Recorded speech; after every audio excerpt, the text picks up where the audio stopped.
Operational risk has been defined by the Basel Committee on Banking Supervision as the risk of direct or indirect losses resulting from inadequate or failed internal processes, people and systems, or from external events. The reason for the heightened interest in operational risk over the last decade and a half may be attributed to A. The exponential increase in the use of information technology by banks and other financial asset companies. B. Globally interconnected markets and institutions resulting in payment and settlement systems that function 24/7. C. Collapse in the last decade or so of several large institutions such as Barings, Sumitomo, Kidder Peabody, etc. Incidentally, the cause and effect to these failures have been extensively documented and may be found on the internet. Operational risk also has an indirect or an exclusion definition. Anything that is not classified as credit risk or interest rate risk or foreign exchange risk is classified as operational risk. Hence, another name for operational risk is catch-all risk. In football parlance, operations risk is also referred to as the goalkeeper risk. This stems from the fact that in a game of football, the defense is built around the halfbacks and the fullbacks. Should all of them fail in their role to defend, the onus is on the goalkeeper to marshal all resources at his command to prevent the ball from going past him into the goal. So in the context of risk management, managing credit risk, interest rate risk and foreign exchange risk, etc. are akin to the halfbacks and the fullbacks in a game of football. Operational risk is akin to the goalkeeper. Now let's look at classification of operational risk events. Unlike other risks encountered by banks and financial asset companies, operational risks are pervasive, very complex and dynamic, and embedded virtually in all its business processes. From a classification perspective, operational risk events are seen as being either exogenous or endogenous.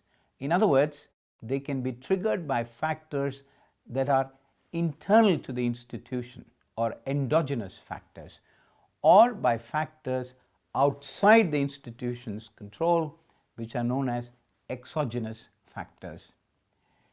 A broad category of endogenous contributors to operational risk include internal fraud, financial transactions not reported, forgery, misappropriation, embezzlement, etc.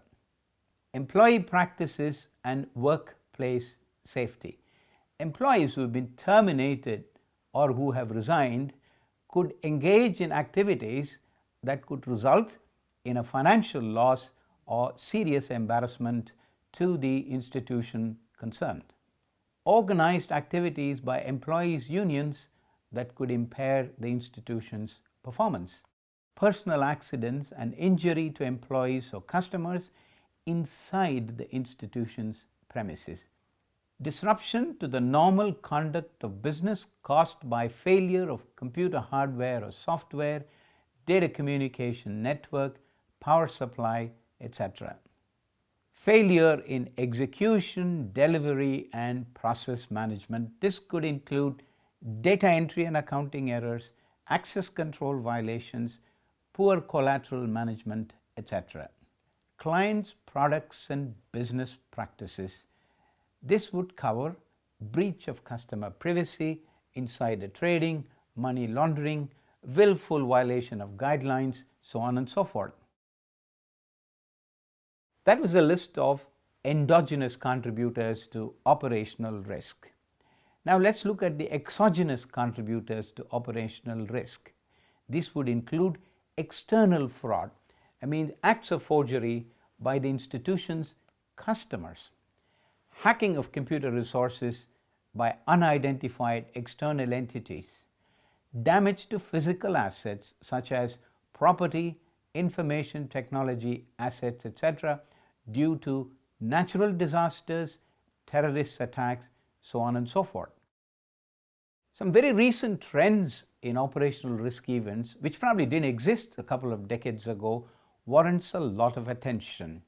First of all, outsourcing.